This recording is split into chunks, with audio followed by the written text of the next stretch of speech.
हरिः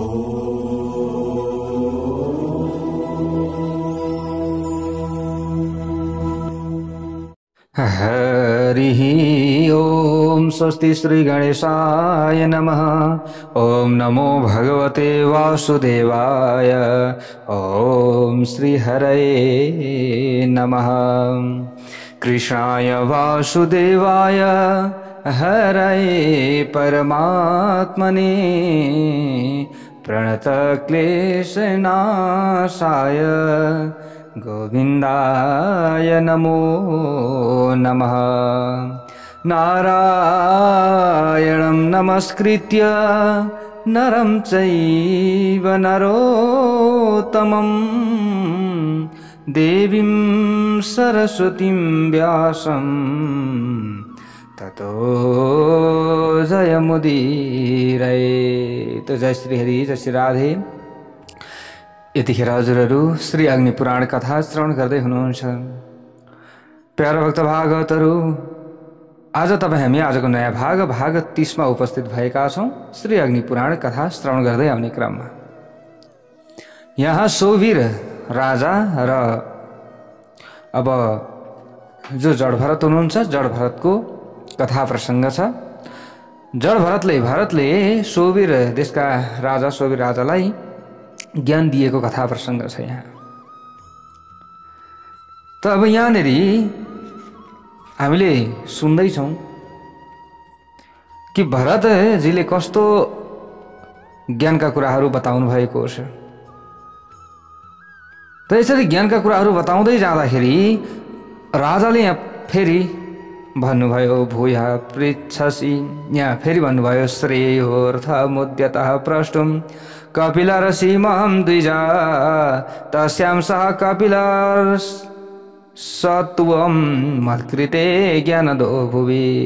कपिलर्षत्वं मत्कृते ज्ञानदो भुवि।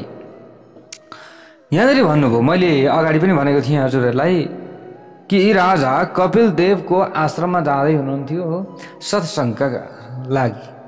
त यहाँनिर राजाले भन्नुभयो, हे ब्राह्मण, म आत्मकल्याणको लागि उद्यत भएर महर्षि कपिल कहाँ केही सोध्नका लागि जाँदै थिएँ, तर बाटैमा हजुरसँग भेट भयो। तपाईँ पनि मेरा लागि यस पृथ्वीमा महर्षि कपिलको अंश नै हुनुहुन्छ, मलाई त्यस्तो लाग्न थालेको छ अब अहिले आएर। त्यसैले तपाईँ नै मलाई ज्ञान दिनुहोस्। अब हजुरले नै मलाई ज्ञान दिनुहोस्। मलाई लाग्दैछ हजुरले दिएको ज्ञान निकै उपयोगी छ भन्ने मलाई लागेको छ। हजुरले ज्ञान दिनुहोस् जसबाट ज्ञान रूपी महासागरलाई प्राप्त गरेर परम कल्याणको सिद्धि होस्। यो उपाय मलाई बताउनुहोस्। यो उपाय बताउनु पर्यो नि त। त्यसैले अब कसरी परम कल्याणको सिद्धि हुन्छ त त्यो बताउनुहोस् भनेर यसरी भनिसकेपछि अगाडि गएर त ब्राह्मण देवताले यहाँनिर भन्नुहुन्छ, भूया पृच्छसि किं श्रेया परमार्थं न पृच्छसि श्रेयांस्य परमार्थानि आसे साण्येव भूपते। हे राजन, तपाईँ फेरि कल्याणको नै उपाय सोध्नुहुन्छ। परमार्थ के हो यो सोध्नुहुन्न कहिले पनि। परमार्थ के हो त त्यसको बारेमा सोध्नु भएको भए हुन्थ्यो, यो सोध्नुहुन्न। परमार्थ नै सबै प्रकारको कल्याणको स्वरूप हो। मनुष्यले देवतालाई आराधना गरेर धन सम्पत्तिको इच्छा गर्दछ। आराधना गर्छ केका लागि? मलाई यो राम्रो होस् भन्नका लागि, यसो होस् भन्नका लागि, उसो होस् भन्नका लागि। हामी निष्काम भावले जहिले तहिले भगवानको आराधना गरेका छौँ भने न हामीलाई राम्रो हुन्छ। अनि हामीले एक दिन गर्छौँ कति वर्षमा, त्यस पछाडि हामीले फल खोज्छौँ। मलाई यस्तो होस्, मलाई यो चाहियो, मलाई त्यो चाहियो, यस्तो भन्छौँ अनि हुन्छ? हुँदैन। धन सम्पत्तिको इच्छा गर्दछ भगवानको पूजा गरेर, भगवानलाई धन चढाउँछ, रुपैयाँ पैसा चढाउँछ अनि मलाई धन दिनुहोस् भनेर भन्छ मनुष्य। पुत्र र राज्य पाउन चाहन्छ, मलाई सन्तान प्राप्ति होस्, मलाई धन सम्पत्ति प्राप्ति होस्, मलाई पद प्राप्ति होस्, मलाई सफलता मिलोस्, मलाई चाहिँ हरेक कार्यक्षेत्रमा राम्रो होस्, यो चाहन्छ व्यक्तिले। यस्तो चाहन्छ। तर हे सौवीर नरेश, तपाईं नै भन्नुहोस् के यही उसको श्रेय हो त? के यो नै उसको कल्याण हो त? भौतिक चीज वस्तु द्वारा व्यक्तिलाई कति खुसी मिल्छ? कहिलेसम्म खुसी मिल्छ? जहिलेसम्म उसलाई फेरि दुःख चाहिँको अनुभव हुँदैन। त दुःख त फेरि भइहाल्छ। अझ राम्रो चिजलाई प्राप्त गर्नुभयो, त्यो प्राप्त गरिसकेपछि ओहो कहाँ यति मात्र, यो भन्दा अझ धेरै मलाई मिलेको भए म धेरै धन्य हुने थिएँ, त्यो सोच्दछौँ हामीले। अनि फेरि लिने चक्करमा लाग्दछौँ, भएको पनि गुमाउँदछौँ। त्यो भएकोलाई संरक्षण गरे त अलिकति हुन्थ्यो नि, त्यो भएकोलाई संरक्षण पनि हुँदैन, अझै पाउने चक्करमा हामी पर्दछौँ अनि फस्दछौँ। ल हेर्नुहोस् है प्याराभक्त भागवतहरू, त यस्तो अवस्था हुन्छ। अब यहाँ के हुन्छ त प्याराभक्त भागवतहरू?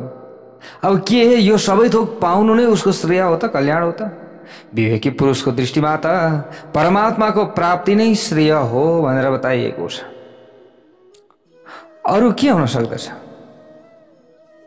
परमात्माको प्राप्तिमा लाग्न पर्यो, परमात्मा मिल्नुहोस्, परमात्मासँग मिलौँ, दर्शन होस्, यसमा लाग्नुपर्ने होइन र? त जड भरतजीले यसरी उपदेश दिइराख्नु भएको छ कसलाई? सिन्धु सोभिर देशका राजालाई। ल हेर्नुहोस् है, यहाँ भन्नुहुन्छ श्रेय त्यसलाई मानिँदैन। यज्ञ आदि क्रिया द्रव्यको सिद्धिका लागि हो भने त्यसलाई श्रेय मानिँदैन। द्रव्य प्राप्ति होस् भन्नका लागि हो भने त्यसलाई श्रेय मानिँदैन। परमात्मा र आत्माको संयोग, यिनको एकत्वको बोध नै परमार्थ मानिन्छ। परमात्मा र आत्माको संयोग हुन पर्यो, अनि मात्रै हुन्छ कल्याण। त्यतिकै कहाँ कल्याण हुन्छ? यहाँ बताइएको छ प्याराभक्त भागवतहरू, परमात्मा एक अर्थात अद्वितीय हुनुहुन्छ, एक हुनुहुन्छ, अनेकमा एक हुनुहुन्छ, र त्यही एक अनेक पनि भन्नुहुन्छ।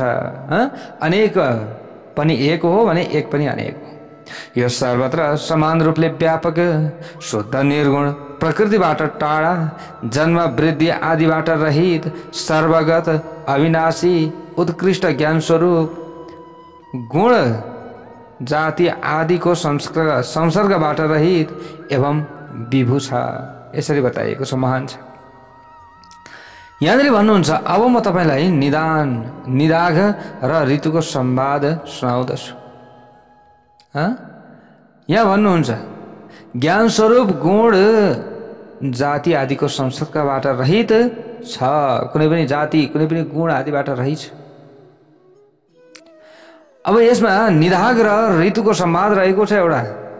यो संवाद सुन्नु पर्दछ, कल्याण हुन्छ। ध्यान दिएर सुन्नुहोस्। ऋतु ब्रह्माजीका पुत्र र ज्ञानी हुनुहुन्थ्यो। एक ऋषि ऋतु ब्रह्माजीका पुत्र हुनुहुन्थ्यो र ज्ञानी पनि हुनुहुन्थ्यो। पुलस्त्य नन्दन निदाघले उनको शिष्यता स्वीकार गरेका थिए। अब के हो त भन्दा ऋतुबाट विद्या पढिसकेपछि निदाघ देविका भन्ने एउटा नदी थियो, त्यो नदीको किनारमा एक नगरमा गएर बस्न लागे। विद्या प्राप्त गरे, अध्ययन गरे, आफूले प्राप्त गर्नुपर्ने कुराहरू खोजी गरे, प्राप्त पनि गरे।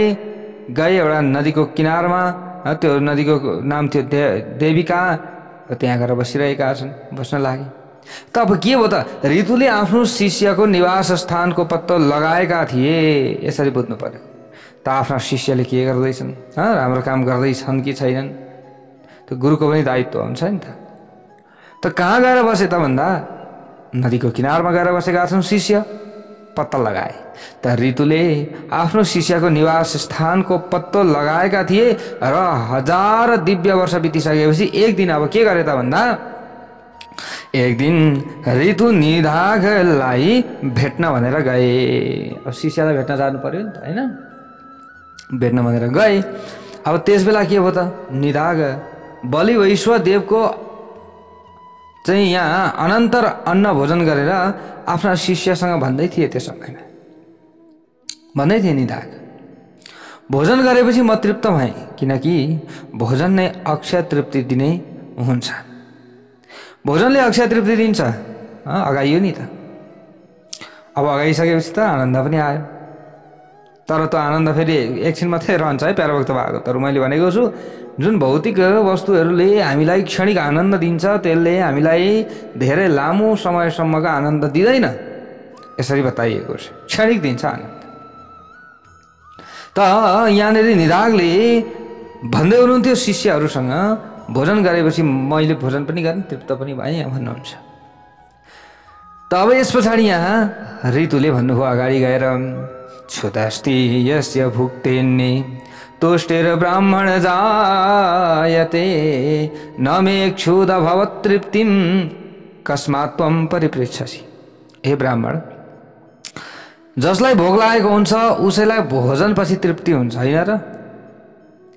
भोक नै लागेको छैन भने उसले भोजन खाएर केही हुन्छ? उसलाई केही पनि हुँदैन। यदि भोक लागेको छ भने भोजन खाएर तृप्ति मिल्छ भने, तिर्खा लागेको छ भने पानी पिएर तृप्ति मिल्छ। पानी पिउने अनि आनन्द एकछिन भए पनि त आयो। ल हेर्नुहोस् एकैछिन फेरि मलाई त कहिले पनि भोक नै लाग्दैन भनेर यहाँ भन्नुहुन्छ ऋतुले। मलाई त कहिले पनि भोक नै लाग्दैन भने तृप्तिको विषयमा मसँग किन सोध्नु पर्दछ? सोध्नुपर्ने कुरै छैन। ल हेर्नुहोस् अब निधागले बलि वैश्वदेवको कर्म सकिसकेपछि शिष्यसँग यहाँ भन्नुभएको थियो कि भोजन पछाडि म तृप्त भएँ अथवा तपाईँ पनि तृप्त हुनुभयो होला। यदि भनिसकेपछि ऋतुले यहाँ प्रश्न गर्नुभयो, मलाई त उत्तर दिनुभयो मलाई त भोक नै लाग्दैन, भोक नलाग्ने मान्छेलाई भोजन गराए पनि केही फाइदै छैन, अथवा तृप्ति मिल्यो अथवा मिलेन भनेर सोध्नु यो कुनै पनि औचित्य छैन। भोक र प्यास शरीरको एउटा के हो? धर्म हो। यो शरीरलाई चाहिने चिज हो। यो अन्न पानी दाना यो सबै शरीर वृद्धिका लागि, मस्तिष्क वृद्धिका लागि यो शरीरलाई चाहिने चिज हो। मेरो आत्मालाई यसले कुनै पनि स्पर्श गर्दैन भनेर भनिदिनु होला। हेर्नुहोस् है, जड भरतले यो प्रसङ्ग सौवीर राजालाई श्रवण गराउँदै हुनुहुन्छ ऋतु र निधागको संवाद। तर ऋतुले भनिदिनु हो म त आत्मा हो अथवा मेरो आत्मालाई त यसले कहिले पनि स्पर्श गर्दैन, भोक प्यासले, तिर्खाले, कुनै पनि कुराले। त्यसैले तपाईँले भनेका हुनाले मैले भनिरहेको छु मलाई सधैँ नै तृप्ति भइरहेको हुन्छ। आत्मा आकाश जस्तै सर्वत्र व्याप्त छ र म त्यही प्रत्यगात्मा नै हुँ, त्यही आत्माको चाहिँ स्वरूप हो। त्यसैले तपाईँले मलाई सोध्नुभयो कि तपाईँ कहाँबाट आउनुभयो भनेर मलाई सोध्नुभयो अघि कहाँबाट आउनुभयो भन्नु। यो प्रश्न कसरी सार्थक हुन सक्दछ? फेरि कहाँबाट आउनुभयो भनेर सोध्नुभयो। त यही प्रश्नको उत्तरको माध्यमद्वारा जड भरतले सिन्धु सौवीर देशका राजाले पनि त्यही सोधेका थिए कि तपाईँ कहाँबाट आउनुभएको हो, को हुनुहुन्छ, कस्तो यो रूपमा तपाईँ आउनुभएको हो अथवा यो सोध्नु भएको थियो। यही संवादकै रूपमा यसरी जड भरतले सौवीर राजालाई उत्तर दिइराख्नु भएको छ। यो प्रश्न कसरी सार्थक हुन सक्दछ? म न कतै जान्छु, न आउँछु, न कुनै एक ठाउँमा नै रहन्छु, न तपाईँ मबाट भिन्न हुनुहुन्छ, न म तपाईँबाट अलग छु। यो त हुन सक्दैन। जस्तो कि माटोबाट बनेको घर माटोले नै पोत्दाखेरि लिप्दाखेरि सुदृढ हुन्छ होइन र? जस्तै माटोबाट बनेको छ कुनै पनि घर भने यो माटोले नै त्यसलाई चाहिँ लिप्नु पर्दछ अनि राम्रो देखिन्छ र राम्रो पनि हुन्छ, जोडिन्छ पनि। त्यसै प्रकार यो पार्थिव शरीर पनि पार्थिव अन्नको परमाणुबाट पुष्ट हुन्छ। यो के हो? पार्थिव शरीर हो। त्यसलाई पुष्ट गर्नका लागि जस्तै अग्नि पृथ्वी वायु जल आकाश यो पञ्चभौतिक शरीरलाई पुष्टि गर्नका लागि पञ्चभौतिक तत्त्वको नै आवश्यकता पर्दछ। त त्यो अन्नको परमाणुहरूबाट पुष्ट हुन्छ। यहाँ भनिदिनु भयो, हे ब्राह्मण म तपाईँको आचार्य ऋतु हुँ। के हुँ? म तपाईँको आचार्य ऋतु हुँ। निधागकोमा पुग्नु भएको छ नि भन्दै हुनुहुन्छ। र म तपाईँलाई ज्ञान दिनको लागि यहाँ आएको छु। म यहाँ ज्ञान दिनका लागि आएको हुँ। मैले ज्ञान दिएँ, अब यही कुरा विचार गरेर तपाईँ अगाउनु भयो भनेर सोध्यो। म अगाएँ, न भोकाएको छु, म न कतै जान्छु न कतैबाट आउँछु, यो कुनै हुन सक्दैन कुरो। त्यसैले मैले यो ज्ञान दिनु थियो, मैले दिएँ, अब म जान्छु भने ऋतुले। तपाईलाई परमार्थ तत्त्वको उपदेश पनि गराएँ मैले। अब यो कुरालाई चिन्तन मनन गरियो भने धेरै कुरा छ, यहाँ गइरहेको कुरा बुझ्न जरुरी छ। यस प्रकार तपाईँ यस सम्पूर्ण जगतको एकमात्र वासुदेव संज्ञक परमात्माको स्वरूपलाई सम्झनुहोस् त तपाईँको के हुन्छ, कल्याण हुन्छ। त्यो स्वरूपको सम्झना गर्नुहोस् तपाईँले। यसमा भेदको सर्वथा अभाव रहेको छ। के छ? भेदको अभाव छ। त्यसैले यसलाई हजुरले सम्झनुहोस्। त्यस पछाडि अब के गर्नु, 1000 वर्ष व्यतीत भएपछि त्यस पछाडि ऋतु पुनः त्यसमा अब यहाँनिर के भयो त भन्दा प्यारा भक्त भागवतहरू यसरी ऋतुले उपदेश दिनुभयो। यसरी हामीले बुझ्नु पर्यो निधागलाई भेदको सर्वथा अभाव छ, वासुदेव संज्ञक परमात्माको स्वरूपलाई नै सम्झनु पर्दछ अनि मात्र राम्रो हुन्छ भनेर यसरी उपदेश दिनुभयो। त्यस पछाडि 1000 वर्ष व्यतीत भएछ र त्यस पछाडि पुनः त्यस नगरमा जानुभयो। ल हेर्नुहोस् है प्यारा भक्त भागवतहरू, अब एकचोटि यसरी ज्ञान दिएर आफ्नो आश्रममा आउनुभयो अथवा आफ्नो ठाउँमा आउनुभएको थियो। फेरि त्यस पछाडि के भयो, 1000 वर्ष व्यतीत भयो अनि फेरि जानुभयो आफ्नो शिष्य कहाँ। त्यहाँ निधाग नगरको नजिकै एकान्त स्थानमा उभिरहेको देख्नुभयो ऋतुले गएर फेरि 1000 वर्ष पछाडि। अब उनले निधागसँग यो एकान्त स्थानमा किन उभिरहेका छौ भनेर सोध्नुभयो। अब हेर्नुहोस् है, पहिलोचोटि जानुभयो उपदेश दिनुभयो, ज्ञान दिनुभयो। अब फेरि अर्कोचोटि जानुभयो त निधाग त एकान्तमा बसिरहेका छन्, उभिरहेका छन्। त यहाँनिर प्रश्न गरिदिनु भयो, गुरुजी हुनुहुन्छ नि त ऋतु होइन, त गएर प्रश्न गर्नुभयो किन उभिरहेका छौ भनेर यसो सोधिसकेपछि निधागले त्यो समयमा भने भो विप्र जन सम्वादो महानेश नरेश्वर प्रविवीक्षा पुरम रम्यम तेनात्र स्थियते मया। हे ब्राह्मण, बाटोमा मनुष्यहरूको धेरै ठुलो भिड छ बाटोमा नि अगाडि, किनकि नरेश यस समय यस रमणीय नगरमा प्रवेश गर्न चाहनुहुन्छ। यो देशका नरेश अगाडि धेरै भिड छ, त्यसैले म यहाँ उभिएको हुँ, त्यसैले म यहाँ उभिरहेको छु। तपाईँले सोध्नुभयो यहाँ किन उभिनु भएको भनेर। नरेश आउँदै हुनुहुन्छ, राजा आउँदै हुनुहुन्छ। त ऋतुले सोधे त्यो समयमा नराधिपोत्र कतमः कतमश्चे तरोजनः। हे द्विजश्रेष्ठ, तिमी यहाँको सबै कुरा जान्दछौ? सबै कुरा जान्दछौ भने भन, यिनीहरूमा नरेश कुन हुन् त त्यसो भए? ल हेर्नुहोस्, अब फेरि अर्को कुरा यहाँनिर 1000 वर्ष पछाडि गएर अर्को उपदेश दिँदै हुनुहुन्छ यहाँ। त निधागले भनेका थिए कि अगाडि राजाको सवारी हुँदैछ, नरेशको सवारी हुँदैछ, त्यसै कारणले गर्दा म यहाँ उभिएको। त ऋतुले प्रश्न गर्नुभयो, हे द्विजश्रेष्ठ, यहाँ राजा को छ? को छ यहाँ? जान्नुहुन्छ तपाईँ राजा को हुनुहुन्छ? त निधागले भने त्यो समयमा, हे ब्राह्मण, यो यस पर्वतको टाकुरो जत्रै भएर ठडिएको मदमत्त गजराजमा चढेका अगाडि देख्नु भएको छैन तपाईँले? यिनै हुन् नरेश, यिनै हुन् राजा। त उनलाई चारैतिरबाट छेकेर उभिएका छन् उनीहरूका सेवकहरू, देख्नुहुन्न तपाईँले? उनीहरू नै अरू मानिस हुन्। अन्य मानिसका बीचमा यसरी नरेश रहिरहेका छन्, देख्नुभयो? यो तल रहेको प्राणी के छ? हात्ती रहेको छ। नरेश हात्तीमाथि हुनुहुन्छ, त्यसका माथि चढेका सज्जन नै राजा हुनुहुन्छ। यसको मतलब हात्तीमाथि चढेका सज्जन नै के हुनुहुन्छ? राजा हुनुहुन्छ। देख्नु भएको छैन तपाईँले? होइन, अगाडि देखि तपाईँले नदेखे जस्तो गर्नुहुन्छ त के हो यो? अब ऋतुले भने त्यो समयमा, मलाई बुझाएर भन त, यी दुईमा को राजा र को हात्ती हो त फेरि? ल हेर्नुहोस्, अब यस्तो कुरा गरिदिँदै हुनुहुन्छ यहाँनिर, अब दिमाग भ्रमित गराइदिनुहुन्छ। ल हेर्नुहोस् है, ए तिमीले यिनलाई हात्ती भन्यौ, यसमाथि चढेकोलाई राजा भन्यौ तिमीले? मैले त त्यस्तो देखिरहेको छैन। अब यी दुईमा राजा कुन, हात्ती कुन हो त? तिमीले त भन्यौ तलपट्टिको चाहिँ हात्तीमाथि राजा बसेका छन् भनेर भन्यौ। तर निधागले भने त्यो समयमा, पर्खनुहोस् अब म भन्छु। यसो भन्दै निधागले ऋतुका माथि चढ्न पुगे। ल हेर्नुहोस् है प्यारा भक्त भागवतहरू, दिमाग ह्याङ। ल हेर्नुहोस् है, अब निधाग के गरेछन् त्यो समयमा? अगाडि देखाउँदाखेरि उल्टो प्रश्न गरिदिने, अनि त्यस पछाडि अब उदाहरणसहित देखाउनका लागि अब के गरे त भन्दा निधाग ऋतुमाथि चढे, काँधमा चढे अनि भने अब दृष्टान्त हेरेर तपाईँ आफै वाहन को हो भनेर बुझ्नुहोस्। तपाईँले वाहन केलाई भन्नुपर्दछ आफै बुझ्नुहोस् भनेर यसरी उत्तर दिए काँधमाथि चढेर। म तपाईँमाथि राजा जस्तो भएर बसेको छु र तपाईँ मभन्दा तल हात्ती जस्तै भएर उभिनु भएको छ। त्यस पछाडि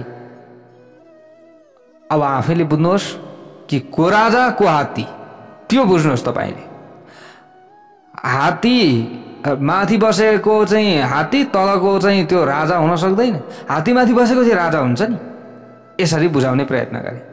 अनि ओर्ले काँधबाट तर ऋतुले निधागसित भने फेरि म को हुँ र तिमीलाई म के भनौँ अब, ल भन। त्यसो भए म को हुँ र तिमीलाई अब के भनौँ।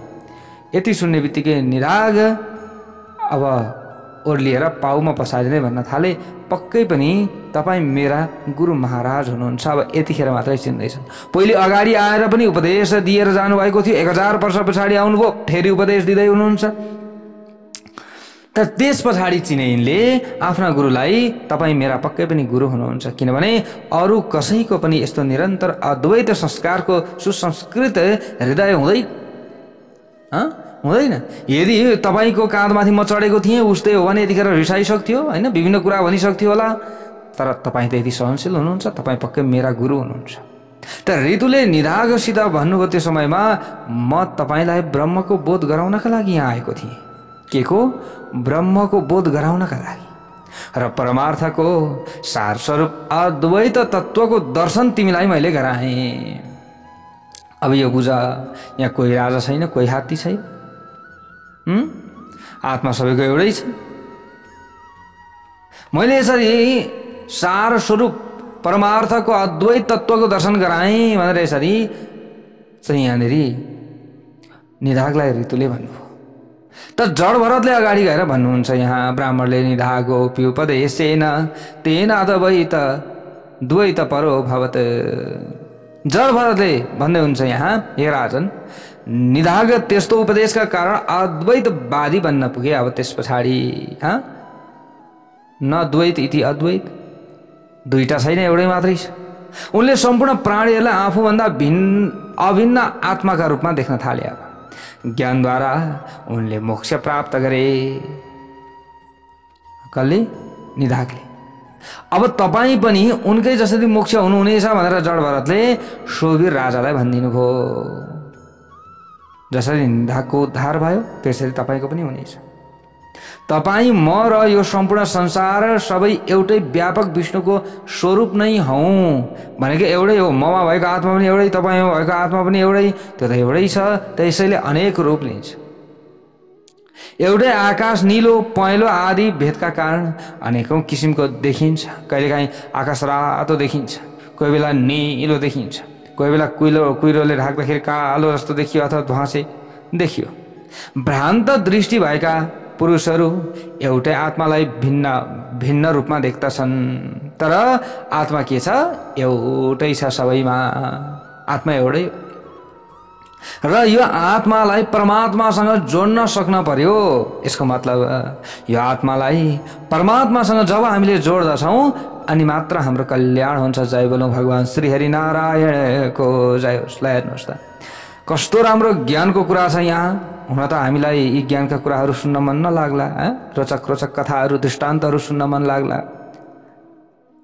अब हामीले यहाँनिर जस्तो कथा छ त्यस्तै मात्रै राखिरहेका छौँ। धेरैलाई चाहिँ अप्ठ्यारो भएको होला, खालि यही कथा भन्यो, खालि त्यही भन्यो, खालि त्यही भन्यो भन्ने लागे पनि होला। तर यस्तो नसोच्नु होला, कथा श्रवण गर्नुपर्दछ। यहाँ भएको जुन ज्ञान छ नि, यो ज्ञान हामीले ग्रहण गर्नुपर्दछ त हाम्रो कल्याण हुन्छ। ल हेर्नुहोस् है, अब यहाँनिर जड भरतले भनिदिनु भएको थियो कि तपाईँ मोक्ष हुनुहुनेछ। एउटै व्यापक विष्णुको स्वरूप हौँ तपाईँ र हामी, यसरी भनिदिनु भएको छ। आत्मालाई भिन्न भिन्न रूपमा देखिन्छ। आकाशको उदाहरण दिनुभयो उहाँले। त अग्निदेवताले वशिष्ठ ऋषिलाई भन्दै हुनुहुन्छ यो कथा, मुक्तिम ह्यवाप भवतो ज्ञानसारेण भूपतिः संसारा ज्ञान वृक्षारी ज्ञानम ब्रह्मेति चिन्मय ज्ञानम ब्रह्मेति चिन्मय। यहाँ भन्नुहुन्छ हे वशिष्ठ, यस सारभूत ज्ञानका प्रभावले अब के भयो त यहाँ भन्दा सौवीर राजा संसार रूपी बन्धनबाट मुक्त हुन गए। कपिल ऋषिसँग कति चाहिँ उहाँले सत्सङ्ग गर्नुभयो होला, कति जानुभयो, तर आजसम्म यस्तो ज्ञान प्राप्त गर्न सक्नु भएको थिएन। त्यो ज्ञान जड भरतसँग थियो, जसलाई सबैले मूर्ख भन्दथे, जसले चाहिँ अरूले उसलाई के भन्दथे, यो त मूर्ख हो, यो त जड छ, यो त लाटो छ, बोल्दैन पनि धेरै, हेर्दाखेरि हट्टाकट्टा देखिन्छ, सबैले नपत्याएका, तर बडा बडा सन्त ऋषि महन्त आदिले पनि नदिएको ज्ञान आज जड भरतले सौवीर राजालाई दिनुभएको छ, यो सार सिन्धु सौवीर देशका राजालाई। त अग्निदेवताले भन्नुभयो संसार रूपी बन्धनबाट मुक्त भए।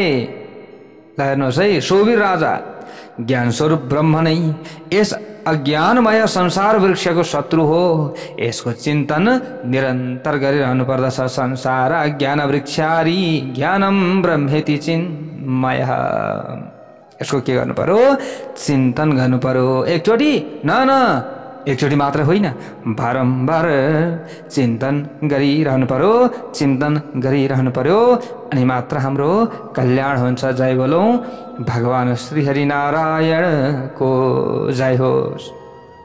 अगाडि गएर अब यहाँ गीताको सार बताउनु भएको छ प्यारा भक्त भागवतहरु। गीता सारम प्रवक्ष्यामि सर्वगीतोत्तमोत्तमं कृष्णोर्जुनाय यामाह पुरा वै भुक्ति मुक्तिदम।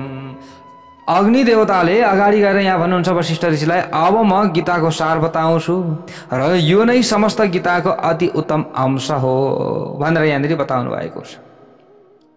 उहिले नै यो उपदेश भगवान श्रीकृष्णले अर्जुनलाई दिनुभएको थियो। यसले भोग र मोक्ष दुवै प्रदान गर्दछ। भुक्ति मुक्तिदम पुरा वै भुक्ति मुक्तिदम भनेर यसरी बताइएको छ। भोग र मोक्ष प्राप्त हुन्छ। ध्यानपूर्वक सुन्नु पर्यो, ध्यानपूर्वक यसलाई हृदयमा हृदयङ्गम गर्नु पर्यो, अनि मात्र कल्याण हुन्छ। हामी चाहिँ यसो अलिअलि सुने जस्तो गर्छौँ अनि अल्छी लाग्छ अनि छोडिदिन्छौँ, सुन्नै छोडिदिन्छौँ, अनि हाम्रो कल्याण कहाँबाट हुन्छ। त अलिकति समय दिनु पर्यो, अलिकति समय दिएर ध्यानपूर्वक श्रवण गर्ने प्रयत्न गर्नु पर्यो, अनि नै हाम्रो कल्याण हुन्छ। हामी त सुन्नै चाहँदैनौँ, हामी त बुझ्नै चाहँदैनौँ, अनि कहाँबाट हाम्रो कल्याण हुन्छ। ल हेर्नुहोस् है, अब यहाँनिर भगवान श्रीकृष्णले अर्जुनलाई जुन उपदेश दिनुभएको थियो, जे भनेर दिनुभएको थियो, त्यो यहाँनिर बताउनुहुन्छ अग्निदेवताले वशिष्ठ ऋषिलाई। भगवान श्रीकृष्णले के भन्नुभयो, गीता सुरगता सुरवा न सोच्यो देहवा न जह आत्मा जरो मरो भेद्यस तस्मा छोकादिदम त्यजेत। हे अर्जुन, यहाँ भन्नुभएको थियो भगवान श्रीकृष्णले, जसको प्राण गयो अथवा जसको प्राण अहिले गएको छैन, यी मरेका अथवा जीवित कुनै पनि देहधारीका लागि शोक गर्नु उचित हुँदैन। शोक गरेर के गर्ने, हुने कुरा भइहाल्छ। जति पनि मरिसके, अब मरिसकेकाको यहाँनिर चाहिँ शोक गरेर हलाउना बिलाउना गरेर आफू चिन्तित भएर जतिखेर दिमाग ख्याएर आफू झन् रोगिँदै जानु हो, आफू झन् कमजोर हुँदै जानु हो, जाने गइहाले फेरि फर्केर आउँदैनन्। अब के को आला बिला, त्यो पनि ठिक छैन। अब शोक गर्नै व्यर्थ छ, किनकि आत्मा अजन्म अजर अमर अनि अवेद्य छ। जुन आत्मा त्यहाँ थियो त्यही आत्मा मसँग पनि छ, सबै प्राणीहरूसँग छ। यो आत्मा त मर्दैन, यो बुझ्नु पर्यो। र यो मर्नेवाला त शरीर हो, यो शरीर त गयो, अब यो आत्मा भोलि अरू कुनैमा पस्छ, भोलि चरामा पस्न सक्छ, बाघमा पस्न सक्छ, होइन, हात्तीमा पस्न सक्छ, बिरालोमा पस्न सक्छ, जहीँ पनि पस्न सक्छ। यो आत्मा त मर्दैन। यो आत्मा नै अरू कुनैमा प्रवेश गरेर फेरि चाहिँ त्यसले अर्को स्वरूपमा जान्छ, कपडा फेरे जस्तो। आत्माले त यो शरीर फेर्ने हो, हामीले चाहिँ कपडा फेरे जस्तो। त्यसैले शोक गर्नु व्यर्थ छ। अजर अमर अवेद्य छ कि आत्मा, यो शरीर नष्ट वान छ। कृमि बीट भस्म सङ्गीतम भनिन्छ। यो शरीरको तीनवटा भेद छ, कि चाहिँ भस्म हुन्छ जलाउँदाखेरि यो शरीर, कि विष्टा हुन्छ, कि माटो हुन्छ। होइन। अब चराचुरुङ्गीले खायो भने विष्टा हो, काग गिद्ध आदिले खायो भने होइन। माटोमा लगेर कसैले गाडिदियो भने माटो भयो, कसैले लगेर डढायो भने खरानी भयो। यो शरीरको तीनटा संज्ञा छ। अनि यो आत्मा त निस्केर गइसक्यो। आत्मा त निस्केर गएपछि न व्यक्तिको मृत्यु हुन्छ। प्राण गएपछि नभए त्यतिकै व्यक्तिको मृत्यु हुन्छ त हुँदैन। जबसम्म यो आत्माले यो शरीरलाई छोड्दैन, यो अलग अलग छन त तबसम्म त यो शरीर जीवित भएको देखिन्छ। हात चल्छ, खुट्टा चल्छ, बोली आउँछ, आँखा देखिन्छ, सबै कुरा हुन्छ। शरीर कमजोर हुन्छ, आत्मा कमजोर हुँदैन कहिल्यै पनि। यसरी यहाँनिर भगवान् श्रीकृष्णले अर्जुनलाई उपदेश दिनुभएको थियो। किनभने अर्जुन त शोक गरिराख्नु भएको थियो नि त लडाइँको समयमा, होइन। म त युद्धै गर्दिनँ भन्नुहुन्थ्यो। म त युद्धै गर्दिनँ, सबै मेरा आफन्तहरू छन्, म कसरी युद्ध गर्छु? आफ्नै काका, भतिज, मामा, हजुरबा, आफ्नै गुरु जसले मलाई चाहिँ अम्लामा समातेर हिँड्न सिकायो, बोल्न सिकायो, खान सिकायो, उसँग मैले युद्ध गर्दिनँ भन्नुहुन्थ्यो नि। त भगवान् श्रीकृष्णले यो ज्ञान दिनुभएको छ अर्जुनलाई रणभूमिमा। यस्तो प्रकारको ज्ञान दिनुभएको थियो भनेर यसरी अग्निदेवताले भन्दै हुनुहुन्छ। अब यहाँबाट उताको ज्ञानको कथा प्रसङ्ग भोलि हामीले श्रवण गर्नेछौँ। जय बोलो भगवान् श्री हरि नारायण।